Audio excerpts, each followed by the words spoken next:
Journey into space. The BBC presents Jet Morgan in Operation Luna. Jet Morgan and the crew of rocket ship Luna, having been stranded on Earth some 20,000 years before the time they left it, were able, with the help of the time travelers, creatures from another planet, to take off into outer space. Waiting for them 1,000 miles above the Earth were the spacecraft of the time travelers.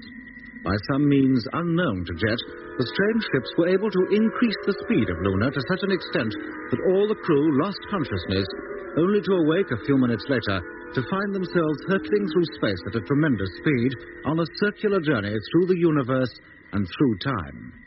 And doubts about what would happen to them when they did get back to the 20th century then began to fill their minds. And what has happened to us physically? Have we grown older? You mean, does it take time to travel through time? Yes. Or do we return to the exact age we were before we made the journey? Well, this beard I've got ain't wasted any time growing, and I certainly feel a lot older. But if things do revert to what they were, we'll have lost all memory of this, of everything. It'll be like it never happened at all. Doc, get your diary. What for? Get it, quick. Yeah, sure. What's the idea, Jeff? You'll see. Here it is. Now, look back to the time when we first began to hear that strange music. Yeah, well? Is it all there? Yes, it's here. And the time we spent on Earth by the river, the appearance of the time travelers, is that all there?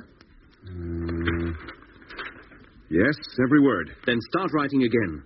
Record everything you can think of since you last made an entry. Everything. But why? Because if we do get back to the exact time before we journeyed through time, and we do forget all this, because by going back we can have no recollection of what is to come, that diary will be our only proof that anything happened at all. What if material things change, too, back to what they were? We can only wait and see until we sight the moon again. Only then will we know the truth. The truth about traveling through time, yes, Jet, but not the whole truth. How do you mean, Doc? Well, what do we know of the time travelers themselves, for example? Virtually nothing. Well, it still beats me how they managed to repair this ship and get it ready for takeoff without even consulting us.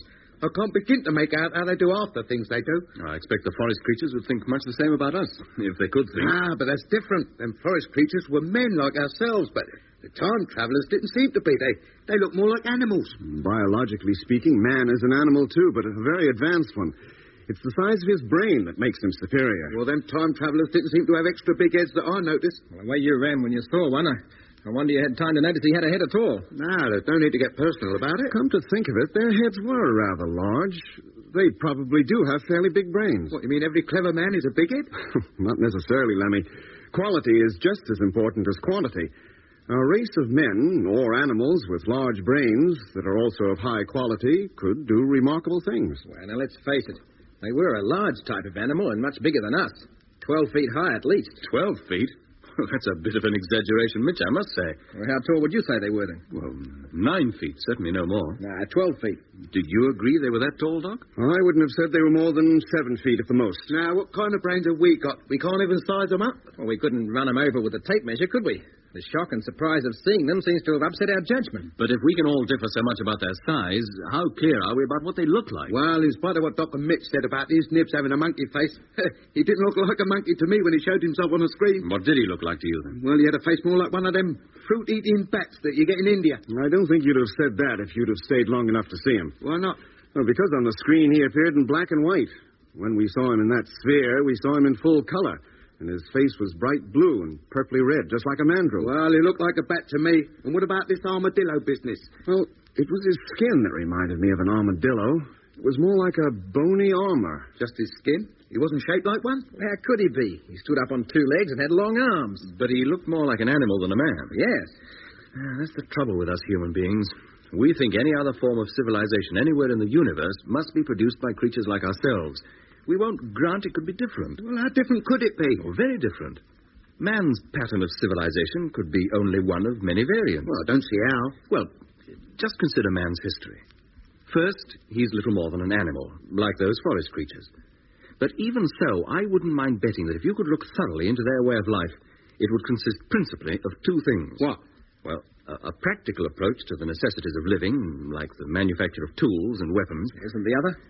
The desire to express themselves in some way. An artistic streak. Artistic? What, them gorillas?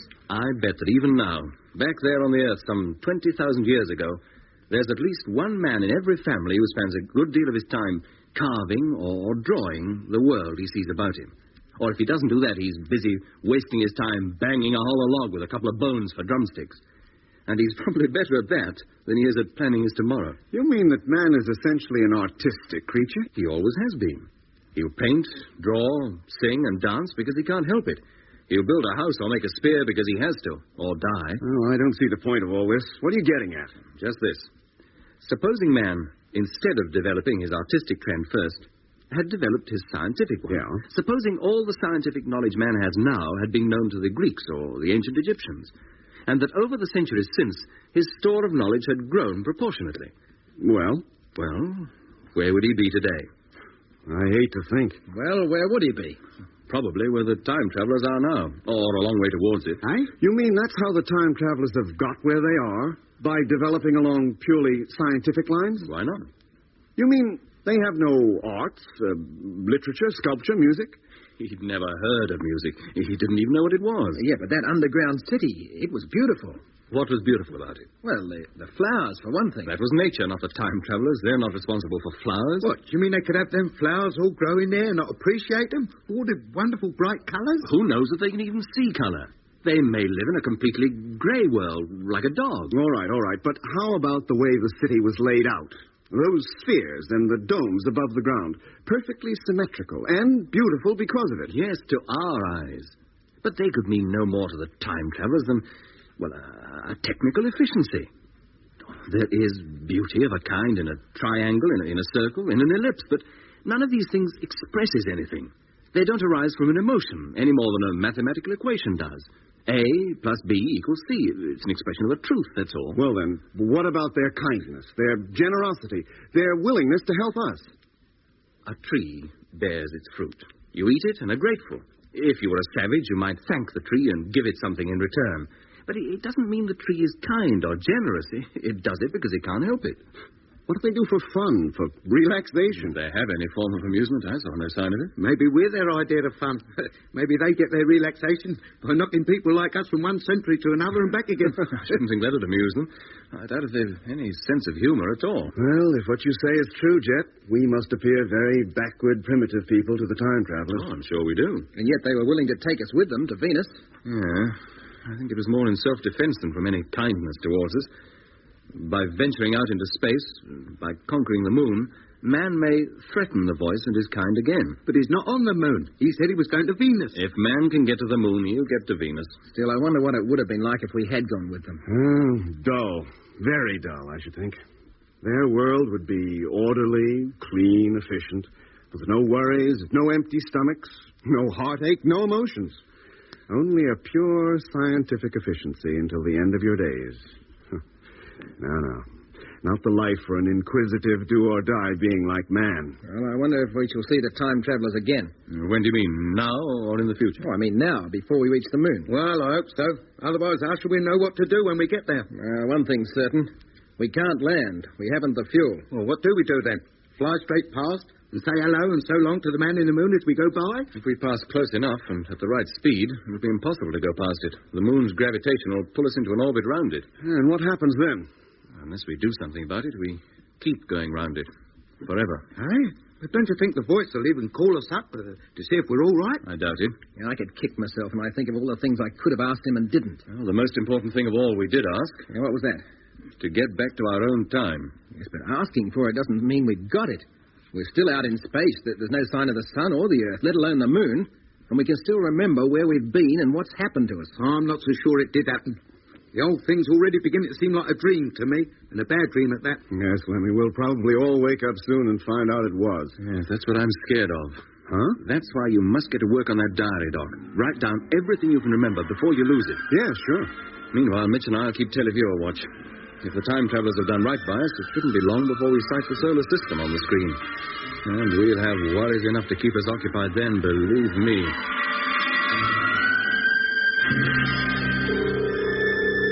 Do you think that can be it, Mitch? It's the sun? Our own sun? What else could it be?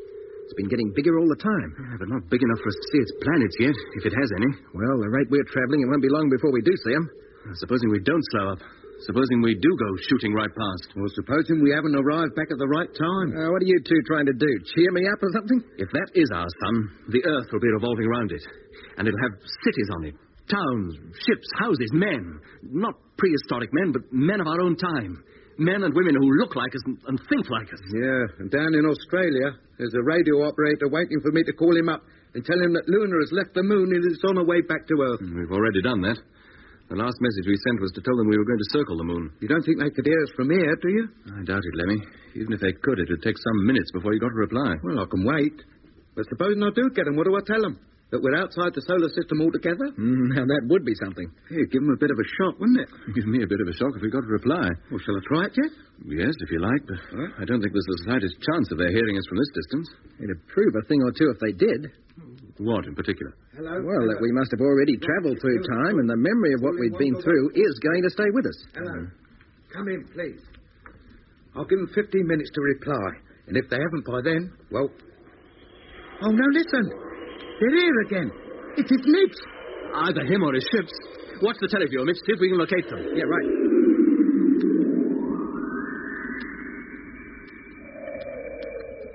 Hello, Luna.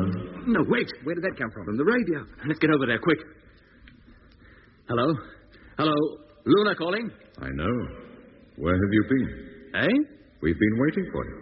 It took you a long time to get here. A long time, he says. Must be all of 40 minutes. Where are you? A long way from you. You should have opened up your radio before. I've been trying to call you. Oh. Tell me, have... I don't think you need worry about anything. You mean we've made it? I think so. But we haven't finished with you yet. How do you mean, haven't finished with us? You want to land on the moon, don't you? No, we don't. Look, we haven't got enough fuel. We used it nearly all up taking off from the Earth.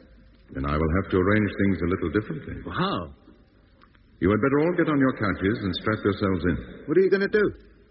Help you get back to your own time. What, you mean we're not there yet? If you were, you wouldn't be out here in space, would you?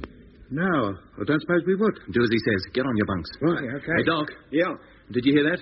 most of it. I've been trying to take it down. Well, you better stop now. Things are about to happen. Right. And let me know when you're all strapped in. I'm fixed. Yeah, me too. Hello? Can you hear me? Yes? We'll be all set in just a few moments. Very well. This is the last time you will hear from me. Why? Where are you going? To Venus. To my new home. Oh, well, we'll look you up in about 10 years from now, then. That we shall see. I hope our meeting has been of benefit to you. It has. Very much. Remember, our ships will always be watching you. Eh? Are you all strapped in now? Yes? Say, wait a minute before you go. Look, there's something I want to ask. Hello? Hello? Blimey, what's going on? What's happening? Lie flat, everybody. Oh. Lie flat. Don't move. Hang on. Hold tight.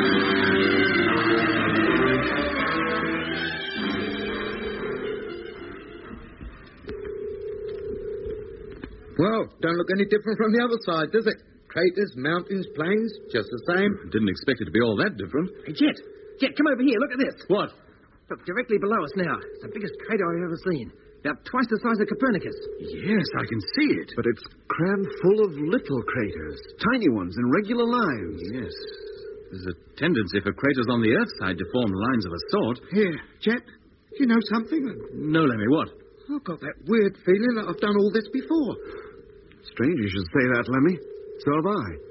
A very strong feeling. Yeah, well, I haven't. No man on Earth, alive or dead, has ever seen the other side of the moon. You couldn't possibly have done it before. Keep working that camera, Doc. Get as many pictures as you can. You bet. They're going to get the surprise of their lives back home when we tell them about this.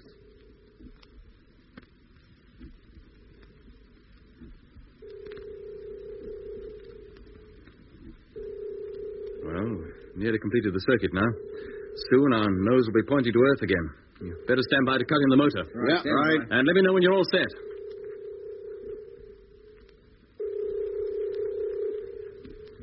Okay, Jet. Okay. Cut the stern teleview, Lemmy. Switch on forward view. Teleview up, forward view, on. There she is. The Earth. Directly ahead. You said that, Mitch, as though you hadn't seen it in years. I feel like I haven't. But you saw it not 50 minutes ago, just before we took off from the moon. Position, Lemmy? Coming into center. 5 degrees. Doc, stabilizer. Stabilizer. 4 degrees. Mitch, load up. Oh, wait a minute. Hey, what's the matter? The fuel, there's hardly any left. What? But you said there was plenty. Oodles of it, you said. Well, there's not now. Look, something's wrong. We've lost it somewhere. 3 degrees. We must have used up much more than you thought. We couldn't have done. Not on a moon takeoff. We shouldn't have used half of it. 2 degrees. Have we got enough to set us on course for Earth? Yeah, just about. No more. Well, stand by to switch in motor. Standing by. 1 degree. Contact.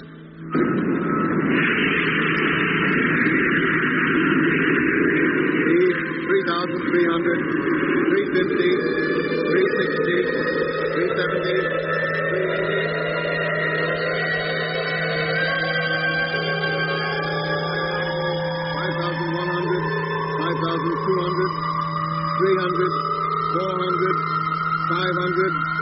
600.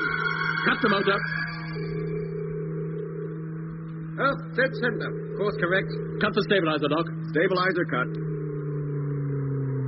Well, that's that. On course, correct velocity, and we're heading for home.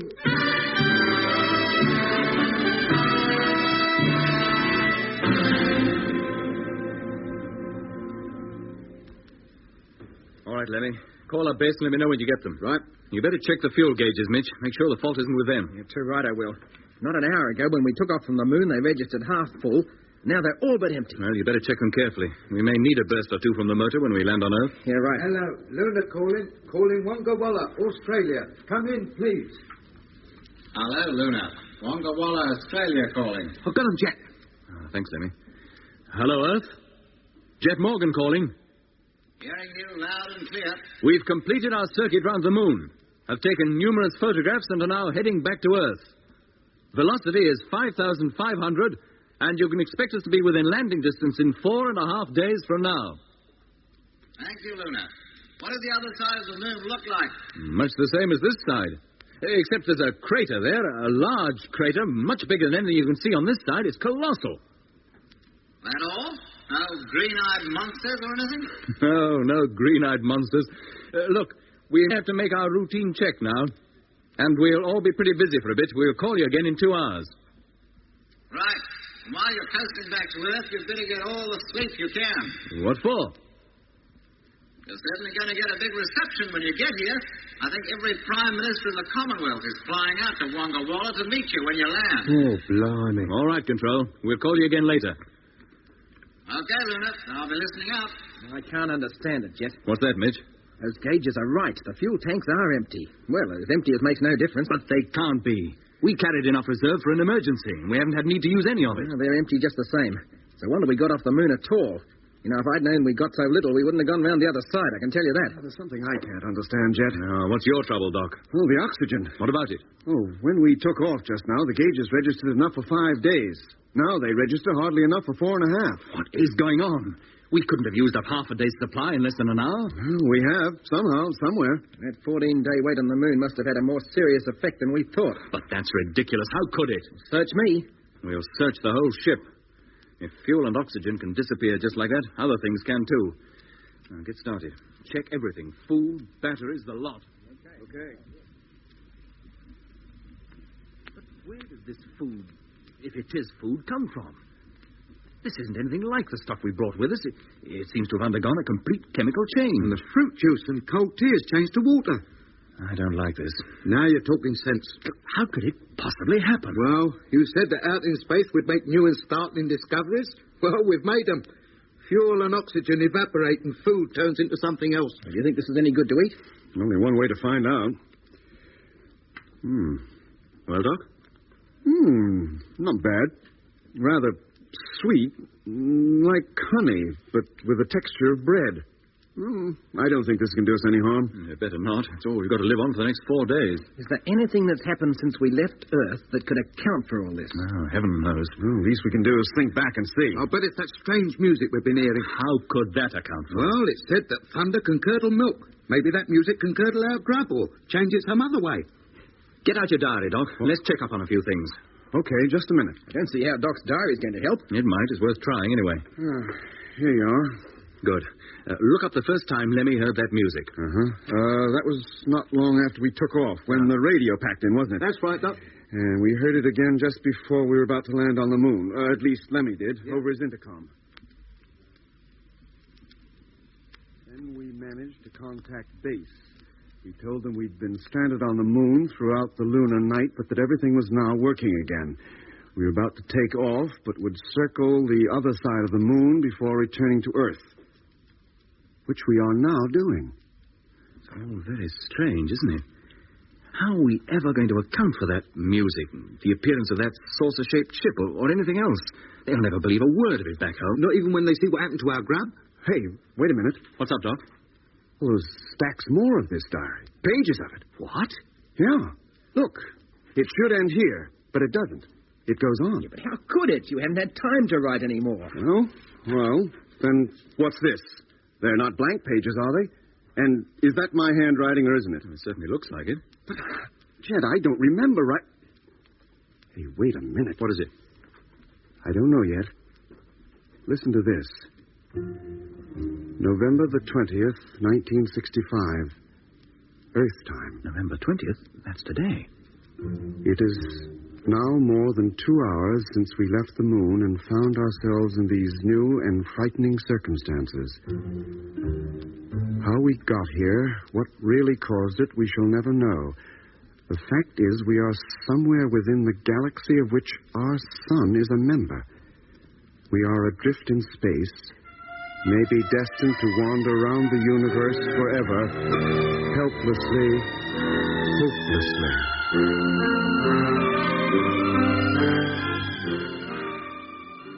Returning to Earth again in our time remains to be seen. We can only put our trust in the time travelers and hope they pull it off. If they don't, these words may never be read by anybody, and the story of our strange adventures will die with us. Now Lemmy has picked up the voice on the radio. He tells us to go to our bunks and strap ourselves in, and everything will be all right. So I must now leave this diary and do as he instructs.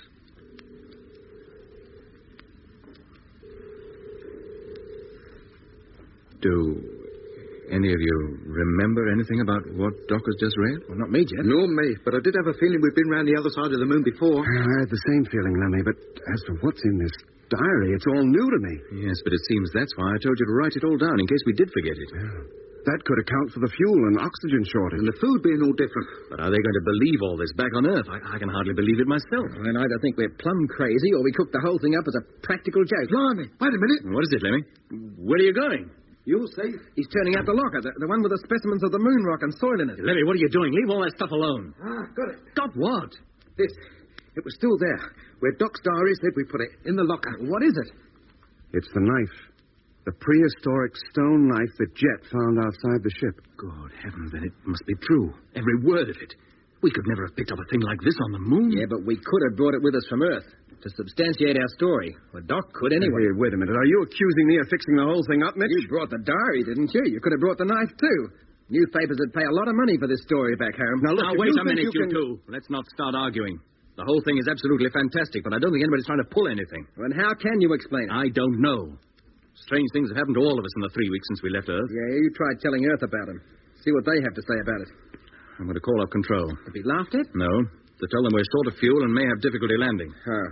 We'll look deeper into that diary and all that's connected with it before we breathe a word of it to anybody at home. Well, now you're talking sense, Jet. If we're not careful, all the reception we'll get will be from a bunch of psychiatrists. Get base, Lemmy, will you? Yes, mate. I can't understand it at all, Jet. I don't recall writing one word of any of this. Hello. Rocket ship Luna calling Wonga Walla. Come in, please. Hello, Luna. Standing by. Hello, this is Morgan speaking. Hello, Jet. Everything okay? You're dead on course. We're plodding you all the way. We're out of fuel. What? Yes, and landing may be a bit tricky. You can land all right. You can glide in. And we've got bags of room for you. The whole outback is at your disposal. Oh, I haven't any fear of not landing her safely. It's just that I can't guarantee to put her down on the launching ground. You may have to go out into the desert and look for us. Don't worry, Jet. We'll be ready. We'll find you. Good. I thought I'd better warn you now while there was plenty of time. No other news? No, nothing else. What news have you got? What's been happening back home? You're the biggest news we've had for years. Oh, except for one thing. Oh, what's that? Well, there's been another flying saucer scare, the biggest we've had since the 1950s. What? And sighted over Australia by a dozen independent eyewitnesses. What did these saucers look like? Like saucers, of course. Circular aircraft, anyway. About 20 of them, flying at tremendous speed and in a circular formation. Well, half an hour ago, they were sighted over America. You better keep a lookout for them, Jet. Maybe they're trying to steal your thunder. Yes, we will. What a nonsense. What makes you think so? Something cooked up by the newspapers, inspired by your trip. What else could it be? It could be a lot of things. Tell me you believe in them, Jet. Oh, I'm not saying I do or I don't. I don't believe or disbelieve anything until it's proved, or otherwise. Same here. When will you be calling again? In 2 hours. Right. I'll be listening. Good luck on your return home and happy landing. Thanks. Thanks, Wongawalla. Thanks a lot.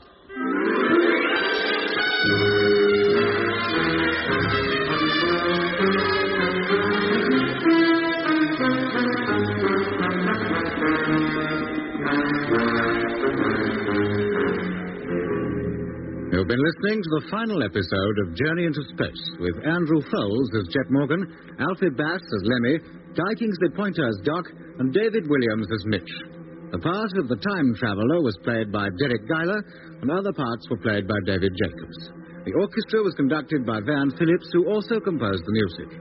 Journey into Space was written and produced for the BBC by Charles Chilton.